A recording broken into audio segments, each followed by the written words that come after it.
Okay, let's go ahead and go over this quiz. So question number 1 says we want to find the derivative of y with respect to x, and we're just given this equation where y is given implicitly, like we don't have an explicit function of y, but we do have a y appearing there implicitly. And so this is going to be implicit differentiation. And over here on the left side of the equation, I see I'm going to do a product rule. So I have 5y cubed times natural log x. And my product rule tells me that if I'm trying to take a derivative of f times g, I could write it f prime g plus fg prime. And I'll just let f be, let's say, 5y cubed. And I'll let g be natural log x. So then f prime is what? Awesome. Times dy dx. 15y squared and times dy dx, because this is y as a function of x. Yeah, perfect. And then g prime is going to be 1 over x. 1 over x. Awesome. So then putting that together for the left-hand side, I have f prime g, which is going to be 15 y squared dy dx for the f prime part, times g, which is natural log x, plus f g prime, so that's 5y cubed, and times g prime is times 1 over x. So you can write times 1 over x right there. And on the right-hand side of the equation, the derivative of x squared with respect to x is going to be just 2x. Yep. Cool. So now I have one equation, and what I'm trying to solve for is dy dx. So to solve for dy dx, I'm going to first subtract this 5y cubed 1 over x term from both sides. And leave this other term pretty much the same. On the right hand side I have 2x minus 5y cubed 1 over x. And then to get dy dx by itself, I have to divide the right hand side by 15y squared natural log x. So dy dx is equal to all of this stuff, 2x minus 5y cubed 1 over x, all divided by 15 y squared natural log x. And you can just leave your answer like that. It's pretty much as simple as it gets. And if you had a similar question, but maybe they gave you values for y and x, this is the point where you would plug in those values and actually calculate the value of the derivative. But in our case, we don't have values for y and x, so we're just going to leave it like this. Have any questions about that one? Okay. So question number 2 is a application problem. We have that a certain online printing service charges to print business cards. So n is the number of business cards that you're trying to print. Well, n is the number of hundreds of business cards, I guess. This is n 100 business cards. And so like if n is 3, that represents like 300. If n is 1, that represents 100 business cards. And c is the cost in dollars. And they're saying it just happens to follow this rule. It just happens to have this mathematical relationship between the number of cards you're printing and the cost of the total batch. So now we're supposed to find the rate of change. Remember, rate of change means derivative. The rate of change in the cost with respect to the number of business cards. So the way that's going to look is we're trying to find dc dn. So knowing that, I'm going to take the derivative of n, the derivative of both sides of that equation with respect to n. So on the left side, the derivative of 2n plus 3 squared with respect to n that's going to be 2 times 2n plus 3, the derivative of my outside function, times 2, because that's the derivative of the inside function, 2n plus 3, the derivative of 2n would be 2. And then I have minus c squared. So taking the derivative of minus c squared is going to give me minus 2c times dc dn. So you can think of c as your inside function, where the c squared would be your outside function. So that's why we took 2c times the derivative of c. And then on the right-hand side of the equation, the derivative of any constant is 0. And now we have one equation where I'm trying to solve for dc dn. So I'll start by subtracting that first term from both sides. And on the left side, I'm left with negative 2c dc dn. And on the right side, after subtracting this, I have 0 minus 2 times 2n plus 3 times 2. And then I'll divide both sides by a negative 2 because I want to get dc dn by itself. So I'll divide both sides by negative 2c. So this is negative 2, 2n plus 3 times 2. Now divided by negative 2c. And you can simplify this just a little bit. Right, we can cancel those negative 2's from the numerator and denominator. And once those cancel, I'll have this, and I'll go ahead and distribute that 2 as well. So 2 times 2n would be 4n, and 2 times 3 is 6. So it would be 4n plus 6 over c, whenever you're done simplifying. But we're not actually done yet, because my question is asking, what is the rate of change in cost with respect to number of business cards whenever n is equal to 1? And so n equals to 1 means that I can take that formula, dc dn, and instead of 4n, that would be 4 times 1, which would just be 4, and that would be 4 plus 6, which is 10, over c. But we could actually find what value of c corresponds to n is equal to 1.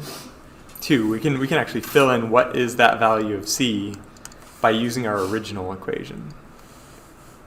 So like going back up here to my original equation, if I set n is equal to 1, then this is now going to give me 2 times 1 plus 3, which is 5. And then 5 squared would be 25. Minus c squared is equal to 9.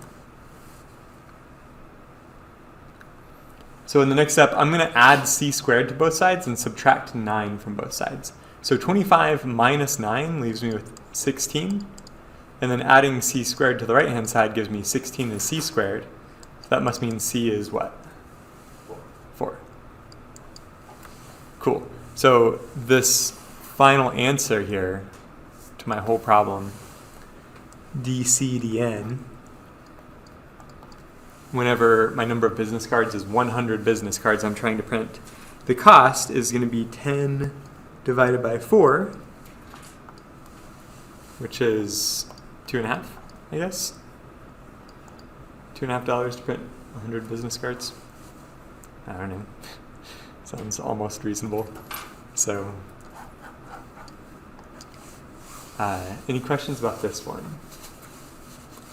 There are really 3 parts to this. Number 1, you have to be able to interpret the word problem. When you see rate of change, think derivative. And then number 2, you have to say, I know how to do implicit differentiation. And remember the chain rule for like whenever you take the derivative of c squared, that gives you 2c times dc dn. And then the last part of it is plugging in n equals 1, realizing that even after I plugged in n equals 1, I still have a c term, but that I could actually still solve for c if I use n equals 1 in the original equation as well. So several parts to that particular word problem. Y'all have any questions? Do you mind going on the first one? Go back to the first? Yeah. I'm also going to post like this video recording to Canvas, so if you want to see this again later, you can.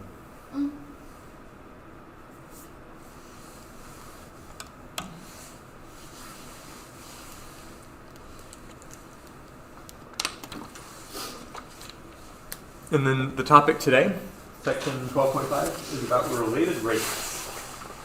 And related rates is going to feel sort of similar to this, in that we're going to use implicit differentiation when we solve related rates problems. Whenever I was a student, I first thought that related rates problems were really, really difficult. They just feel like they're intimidating questions. But I think once you get a little bit of practice with them, it's actually kind of like a fun type of like puzzle. Like if you play like Sudoku or something, it's like a little bit fun to get stuck in a tricky spot and finally figure it out. It feels like really rewarding. I feel like the same emotions about related rates. So everybody has related rates notes like this, right? Yeah. So the idea is to solve a problem involving related rates, you're going to determine an equation that describes how your two variables are related. So most of the time in related rates, we have a variable x and a variable y, and they're going to be changing over time. So both x and y will be a function of time. But step one is going to be figuring out how are x and y related to begin with. Step number two is you're going to take the derivative of that equation from step one with respect to time.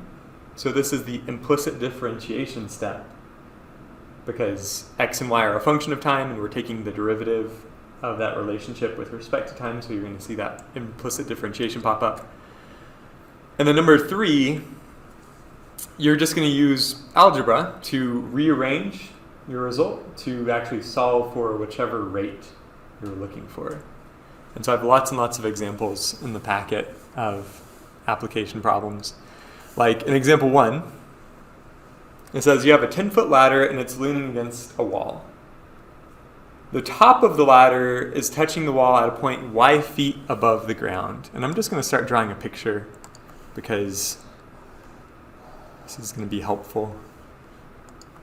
Most of the time with these related rates word problems, you're going to need to draw a picture to really get what's happening. But let's say this blue line is my ladder and it's 10 feet in length. This point where it's touching the wall is going to be y feet above the ground. And we're saying that y is a function of time, so that at time equals 0 seconds, it's going to be touching the wall 9 feet above the ground. But then as time continues, the top of the ladder is actually going to fall. Like this ladder is going to slide down so that the top of the ladder is always touching the wall, but then it's going to get lower and lower until it hits the ground, right? So imagine like a really slippery wall. The ladder just goes. The rest of it says the bottom of the ladder is touching the ground at a point x feet away from the wall. So x describes like the number of feet that you have from the wall, and y is going to be the height of the ladder leaning against the wall. So x feet away from the wall. At time t is equal to 2, what is the rate that the bottom of the ladder is moving across the ground in feet per second? So if this ladder is a rigid 10-foot ladder and the top of it is falling down the wall, that means the bottom of the ladder is scooting away from the wall. Right? The bottom of the ladder can't stay in place while the top of the ladder moves. It has this rigid relationship where it has to scoot out when the top of the ladder falls. But we want to know the rate, so this basically the speed that the bottom of the ladder is moving as it scoots across the ground at time t equals 2. And so step number 1 says that we have these variables x and y. Both x and y are changing over time. Y is decreasing and x is increasing. But we need to figure out what is the relationship between x and y. And this time the relationship is going to be given by the Pythagorean Theorem, because the wall and the floor should be making a 90-degree angle with each other in every building that I've seen recently. So this is a right triangle where the hypotenuse is 10 feet. The smaller side, or the side on the bottom anyways, is going to be x, and then the side on the side is going to be y. So the Pythagorean theorem would say that your side squared plus your other side squared is equal to your hypotenuse squared. So this is an equation we determined that relates our two variables x and y. This would be like our step 1 for solving the related rates problem. Now that we're done with step 1, step 2 says that we need to take the derivative of both sides of this equation with respect to time. And that's going to be an implicit differentiation step. So if I take the derivative of x squared with respect to time, and I remember that x is a function of time, x squared is going to become 2x times dx dt. Y squared is now going to become 2y dy dt. And 10 squared is 100. 100 is just a constant, so in a derivative, a constant goes to 0. So that was basically step 2. It's taking the derivative of both sides with respect to t, and remembering that x and y are a function of t.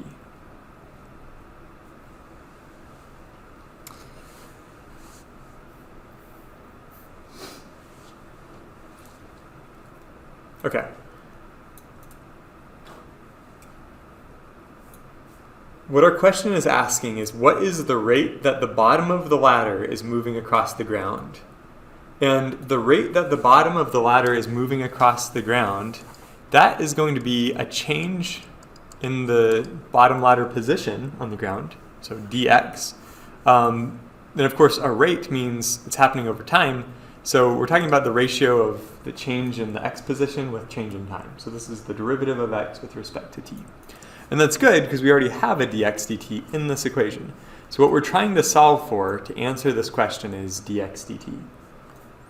So first things first, I'm going to subtract this term from both sides of the equation. So I'll be left with 2x dx dt is equal to negative 2y dy dt. Then I'm going to divide both sides of my equation by 2x, and I'll get dx dt is equal to negative 2y dy dt divided now by 2x. And if you're looking at this last line that I just wrote, you might think you could simplify that by canceling out those 2's.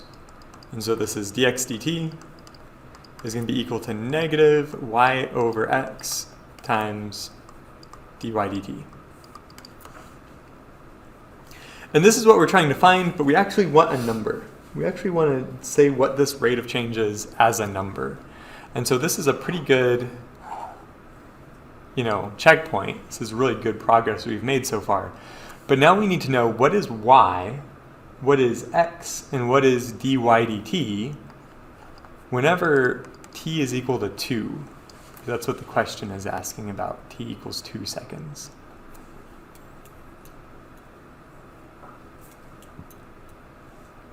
So I actually have a function given to me that tells me y as a function of time. And so whenever t is equal to 2, then y is equal to 9 minus 2 squared. So then y is equal to 5. Yeah. When t is equal to 2, y is equal to 5. So that's good. Down here, I can say dx dt is equal to negative 5 in the numerator over x times some dy dt. So I figured out y. I still need x in dy dt. This equation right here this Pythagorean theorem, x squared plus y squared equals 100, I can use this and actually plug in y is equal to 5 to solve for x, right? So if I let y equal 5, this becomes x squared plus 5 squared, which is 25, equals 100. And so that means x squared has to be equal to 75. So that means x is going to be square root of 75, whatever that number is. So over here in my formula, whenever I have negative y over x, I can write negative y over square root 75. And then the last factor here is dy dt. And I can get a function for dy dt by looking here. If I take the derivative with respect to t of both sides, on the left side, I'll have derivative of y with respect to t. And on the right side, the derivative of this constant 9 is 0. The derivative of negative t squared will be negative 2t.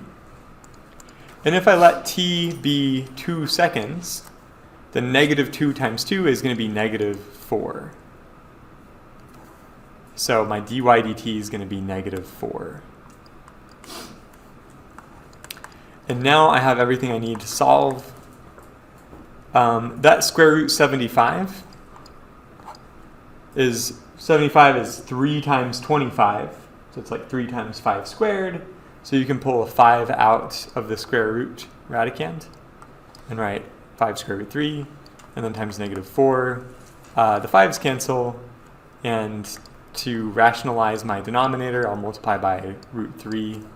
And so after I'm done simplifying, this will be positive 4 root 3 over 3.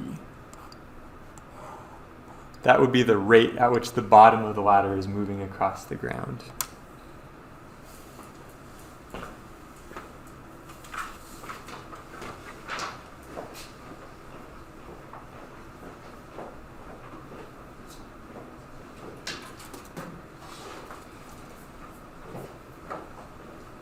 Okay, so I know there's a lot of parts to it.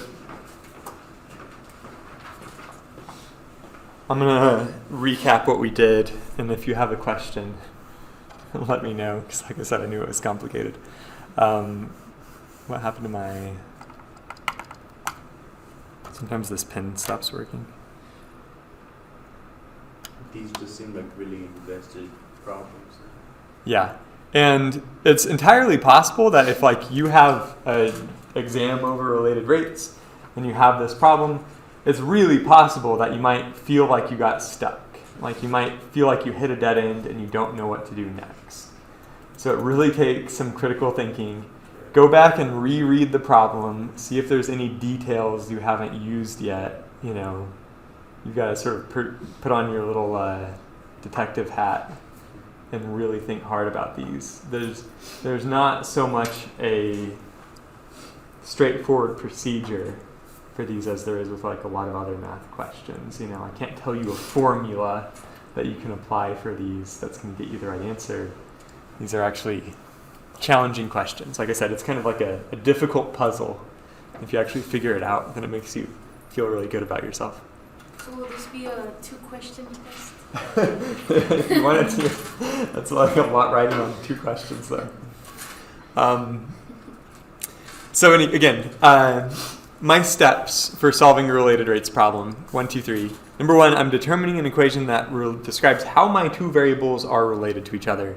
Step 2, I take the derivative with respect to time, which involves implicit differentiation. And then step 3, we're going to rearrange to solve for the desired rate of change. So again, looking at example 1. I decided that y, the height of the top of the ladder above the ground, and x, the distance of the bottom of the ladder from the wall, is related to each other by the Pythagorean Theorem. Because walls and grounds typically make a 90-degree angle, so that was a really fair assumption to make. Just like the walls in this classroom, the walls are jutting up from the ground perpendicular.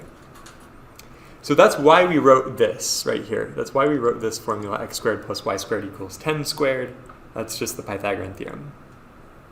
Step 2 says I take the derivative of both sides of this equation with respect to time, which is what we did here. That would have been step 2.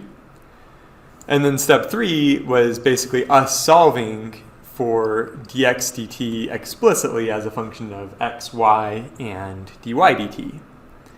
But we weren't done yet, even though that's really good progress, and that much would earn you partial credit on an exam. I wanted to get a number that describes the speed dx dt, the speed that the bottom of the ladder is moving across the floor. And so to do that, I needed to plug in time equals 2 into my equation because I was given t is equal to 2, and I was given this equation that relates my y, position of the top of the ladder, to time t. So just plugging in t equals 2 gave me y equals 5, so I put in 5 for y, and then I had to find dy dt, so I took the derivative of y with respect to t, and then plugged in t equals 2. So I found dy dt was negative 4, and I plugged that in for dy dt. And then I had to use the Pythagorean theorem again, x squared plus y squared equals 10 squared, to find the value of x when t is equal to 2. So knowing the value of y was 5 when t equals 2 means that I could write x squared plus 5 squared, or 25, equals 100, and then found that x was square root 75. And that got us to this point right here. And then I'll just elaborate a little bit on what I did to simplify.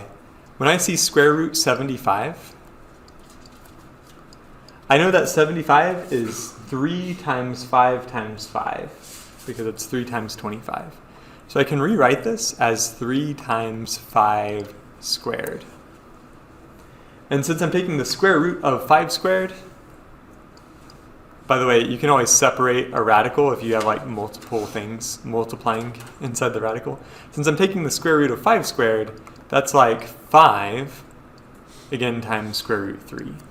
So that's why I wrote 5 square root 3 right here. Then the 5's canceled, and what I would have been left with was 4 divided by root 3. But maybe you've seen this before. It's sort of common practice to do what we call rationalizing the denominator. And what that means is square root 3 is an irrational number. And so you don't have to do this, by the way. If it's an open-ended question, you can just leave it as is. But it is sometimes common practice to multiply the top and the bottom by square root 3, so that the top becomes 4 square root 3, and square root 3 times square root 3 just becomes 3. So maybe you've done this before, but it would be 4 root 3 over 3 for your answer here. Any questions about that one? Okay. We've got more examples to get to. So this is a fun one. It's nautically themed. So a lighthouse is situated at the far northeast point of a peninsula. And like I said, for related rates questions, you almost always want to draw a picture. And so I'm going to draw a peninsula. And it's sticking out so that the far northeast point here of my peninsula is going to have a lighthouse. And so I'll draw my lighthouse right here. And it's, doing its thing, letting the boats know that there's a peninsula right here. So you've got water all around. And what does my problem say? An oil tanker is traveling directly west toward the lighthouse.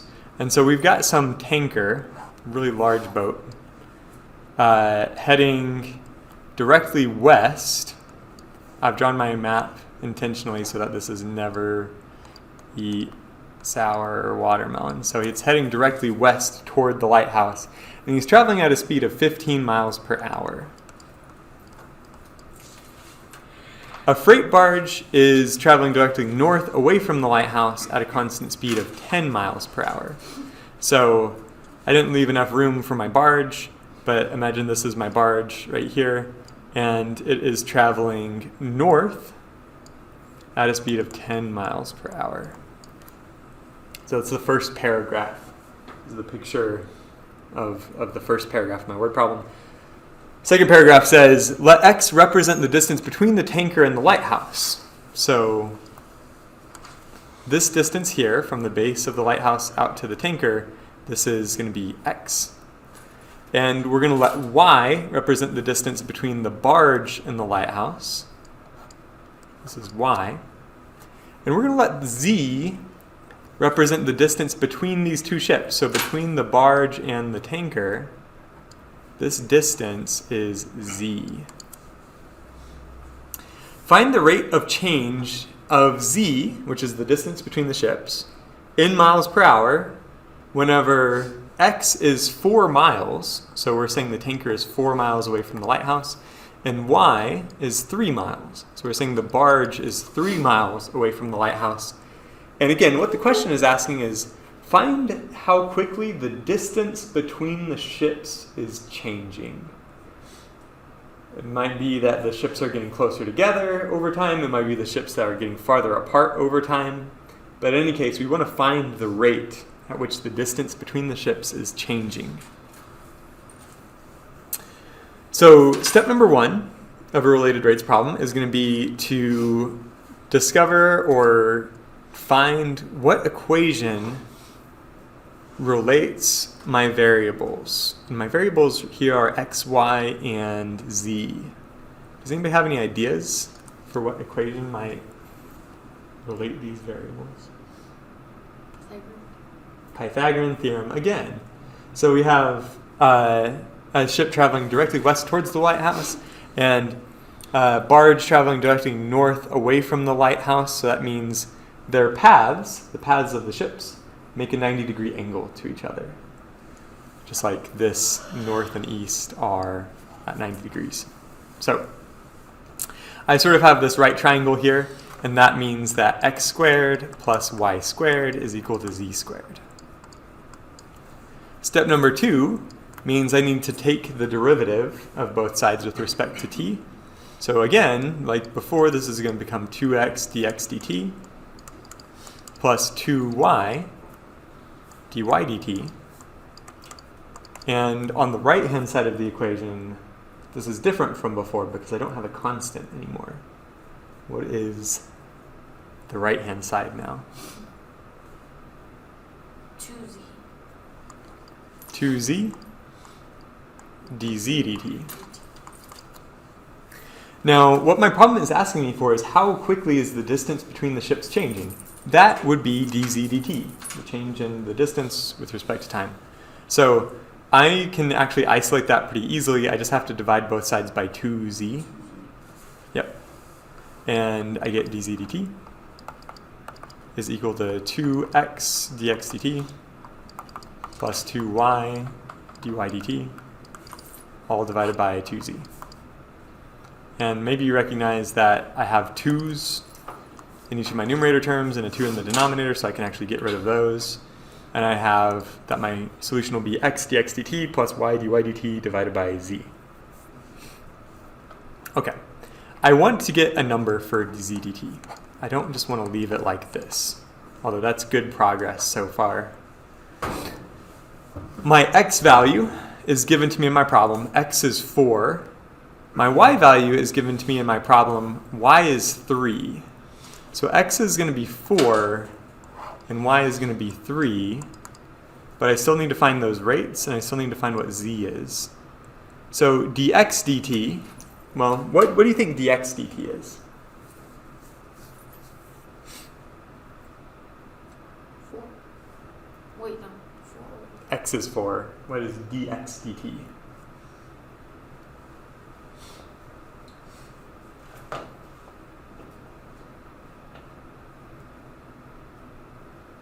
Would you plug 4 into the equation? look closely through your problem and see if there's any details we haven't used yet.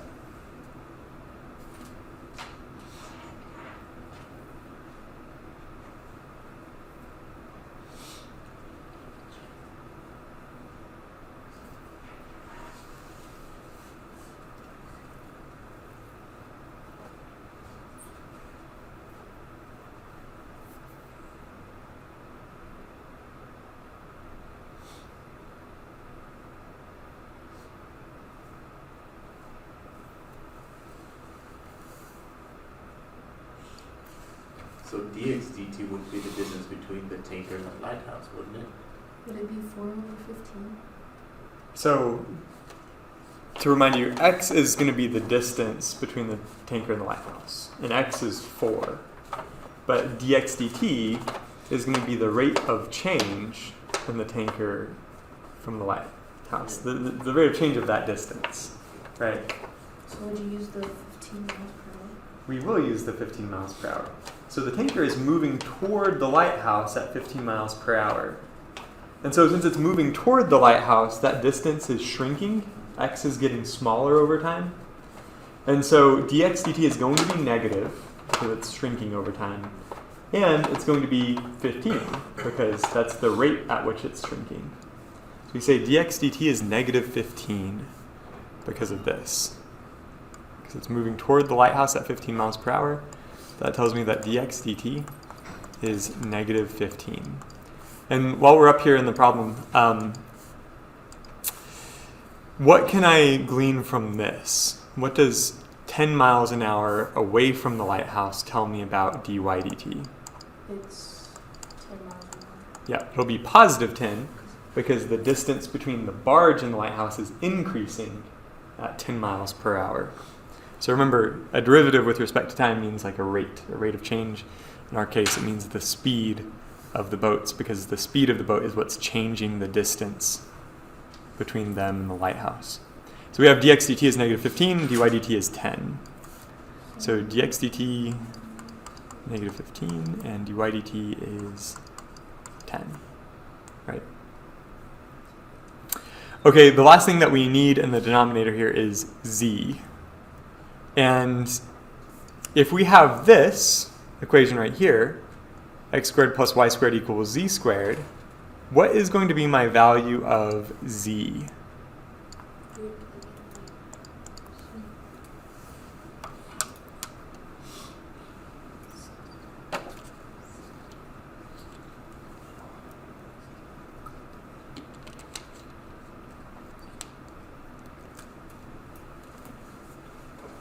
Z would be 5. Yep, z is going to be 5. So x squared plus y squared tells me 4 squared plus 3 squared, which is 16 plus 9, which is 25. So if z squared is 25, that means z must be 5. So the distance between these two boats is 5. And now we're ready to solve for the rate at which that distance between the boats is changing with respect to time. So 4 times negative 15 will be negative 60. 3 times 10 is 30 over 5. So negative 60 plus 30 is negative 30. Negative 30 over 5 is negative 6. So this tells me that that distance between the boats is shrinking at a rate of 6 miles per hour. So 1 hour afterwards, the boats are going to go from being, well, I guess that wouldn't really make sense, would it? If you extended it out to a whole hour afterwards, you would say that the boats went from being 5 miles apart to being negative 1 miles apart, but that doesn't make sense. Realistically, the situation is non-linear, like the distance the boats are away from each other is changing over time, but also the rate at which they're changing is changing over time. And so rather than being able to take like big steps of like an hour, you can say that like in the next minute, they're going to be like 1/10 of a mile closer to each other, right? Whenever you take very small time steps, that derivative is easier to interpret. But anyways, that would be example 2.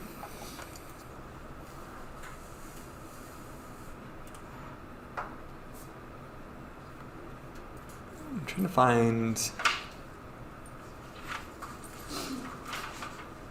I don't know. I want to give you a few minutes to try to solve one of these on your own, since you've seen 2 examples now. Try solving example 4. Jump ahead to example 4. Or you can look at example 4 and look at example 5 and pick your favorite and work one of those on your own for a few minutes. And then we'll go through the solution of both 4 and 5 here in a moment. And you can check to see that you understand what's going on, or, actually trying it yourself is the best way to learn math.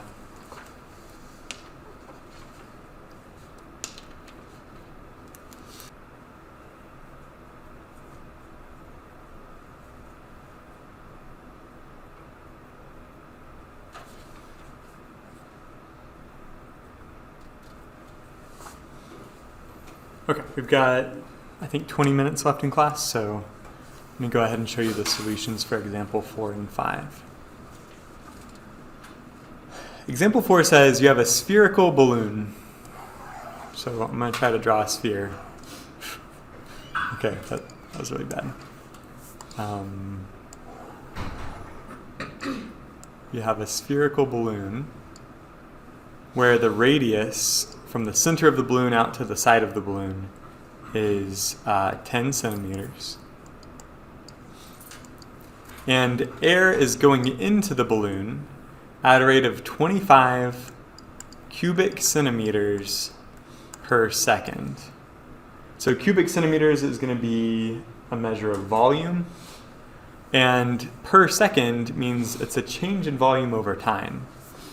We could say that the volume is changing over time at a rate of 25 because this balloon's getting larger, right? So of course it's going to be a positive change, and you're going to have 25 cubic centimeters of air going into the balloon every second. So the volume has to be increasing by 25 cubic centimeters.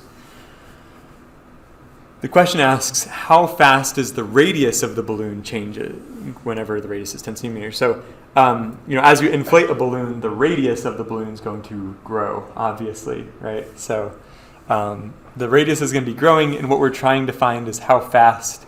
And so we're saying, if we're looking at the change in radius over a change in time, what is that rate? What is dr dt? In our hint, we're actually given an equation that tells me the relationship between my 2 variables. It tells me the relationship between volume and radius for a sphere. So that's where we're going to start, with v is equal to 4/3 pi r cubed. And I'm going to take the derivative of both sides of this equation with respect to time. So on the left side, I just get dv dt as the derivative of volume with respect to time. And on the right side, I get 4/3 pi, that's just a constant. R cubed is going to be 3r squared dr dt. So the 3 in the denominator here and the 3 in the numerator are going to cancel. And I have an expression that relates dv dt to dr dt. dv dt is actually given to me in the problem statement. So dv dt is 25 cubic centimeters per second. And this is going to be equal to 4 pi r squared dr dt. And by the way, r is also given to me in the problem. It tells me the radius is 10 centimeters. So my radius being 10 centimeters, well, that will be 4 pi 10 squared, but 10 squared is 100. So I can write it like this. I'm going to divide both sides by 400 pi, and I get 25 divided by 400 pi equals dr dt.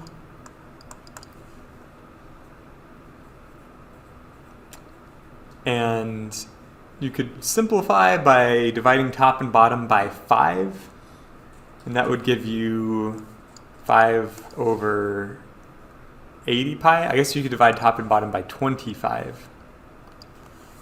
So 400 divided by 25 would be 16, so that would be 1 over 16 pi equals dr dt.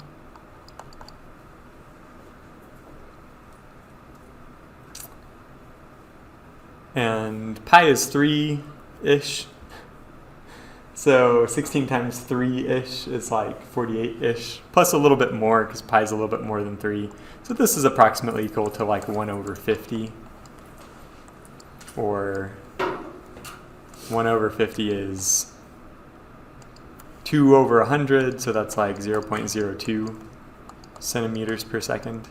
So, it turns out that's actually a really slow rate of inflating a balloon. If the balloon's radius is only increasing at a rate of 0.02 centimeters per second, that's just a fifth of a millimeter per second. That balloon's actually getting inflated really slowly. But anyways, that's how you solve example 4 there. In example 5, it says Amazon is increasing the price of their Prime subscription, but they're trying to increase the price slowly, and they're trying to increase it at a constant rate every month. Now, we suppose that demand is in billions of Amazon subscriptions. We're going to use lowercase n to represent the number of Amazon subscriptions. Is a function of price, and so we're using P for price, where price is dollars per month, cost of your Amazon subscription. And we're saying this is the relationship, that P squared plus 10n squared equals 250. And I want to plot this, P squared plus 10n squared equals 250. So I'll open up Desmos. And P is my price, so I'm going to let that be my independent variable, plus 10y squared, because n is my dependent variable. We say the demand is a function of price is equal to 250, I think. So what this is telling me is if the price were more than like 16 bucks, then according to this problem anyways, no one would want an Amazon subscription if it was more than like 15 bucks per month. Maybe that's a little bit unrealistic, but there you go. That's what it says. And if we lower the price down to like free, then you could potentially have 5 billion people who want a free Amazon subscription. And if the price is somewhere between 0 and 15, then the number of people who want an Amazon subscription is going to be between 0 and 5 billion, but it's going to be decreasing as the price is increasing, because people just don't want to pay more money for something, right? So as the price increases, Amazon is going to be losing customers as they increase their price. And our question is asking, if the price is currently $11 per month and they have a demand of 3.59 billion subscriptions, and you suppose that Amazon is trying to increase the price at a constant 50 cents per month, then how many customers does Amazon expect to lose in the following month? So the number of customers Amazon expects to lose in a month would be the change in demand over change in time. 1 month represents a change in time, represents a dt, and the customers lost represents a change in demand, it represents the dn. So the dn dt is the rate of change in customers over change in time. And this is what we're trying to find. We know price is currently $11 per month. Demand is currently 3.59. And the price is increasing by 50 cents per month.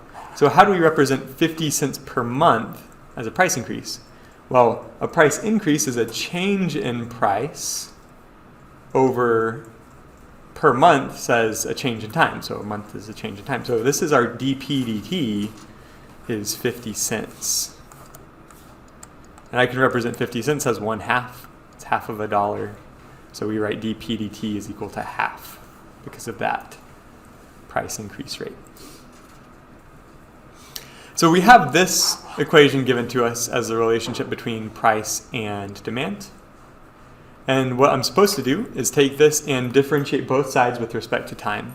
So p squared, the derivative with respect to time is 2p dp dt, plus 10n squared, well, that's going to be 20n dn dt. And then 250, when I take the derivative, that constant will go to 0. Now I'm trying to find dn dt, which is right here. I can do so by first subtracting the first term from both sides, so I get negative 2p dp dt. And then dividing both sides by 20n gives me dn dt is equal to negative 2p dp dt, now divided by 20n.